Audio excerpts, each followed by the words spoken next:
one has to admire the Canadians who've got so few people in the middle of a hostile area, probably with thousands of Taliban around them, and 120 miles away from the capital. I mean, that isn't occupying the country, it is having a few strong points, and it's like an island in the middle of a huge sea. It does not make sense. It is not a strategy. And the other strategy is that the Americans are running and the British are running is something that they shouldn't be running, and that is having sort of forays into an area, capturing, then coming back again and leaving it in the Taliban to come back again. And as General Patton said, he said, I don't believe in taking the same territory twice.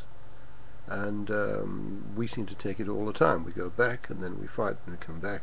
We're not occupying because we don't have enough people there.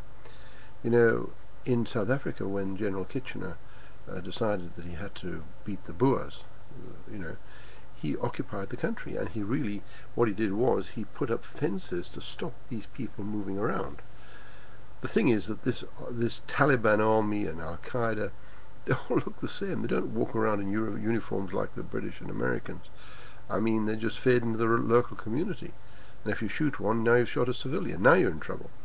You tell me how you run a war like that. It's just absolutely impossible.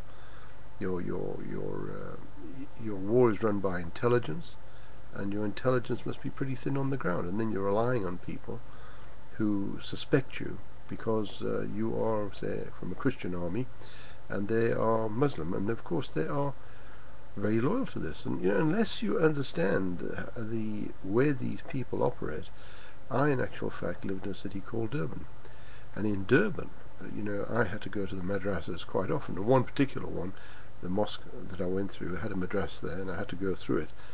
And the children were sat on the floor, which would now be 40-year-old. Those kids were sat on the floor, squat on the floor, and they were chanting. And when I went in through them, they were chanting. When I came out again, they were chanting, and that was about 2 hours. So, and they were still going when I left. So it was a brainwash situation. And this goes on all their lives. And a good Muslim goes 5 times a day to the mosque, and there's 5 calls a day.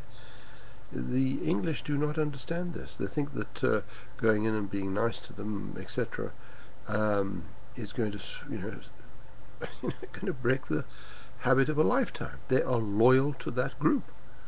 It's going to be very difficult, and they'll always see us as the enemy. So in Afghanistan, many armies have been there. Many armies have been defeated.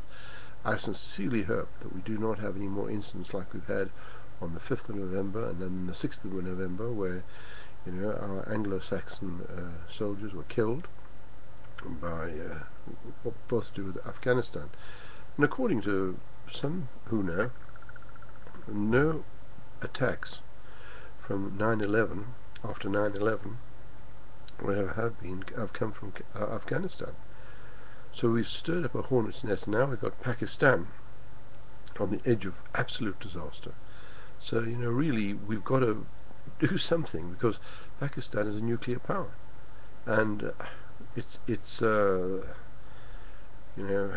whole region is going to descend into chaos unless something happens. Thank you very much for listening.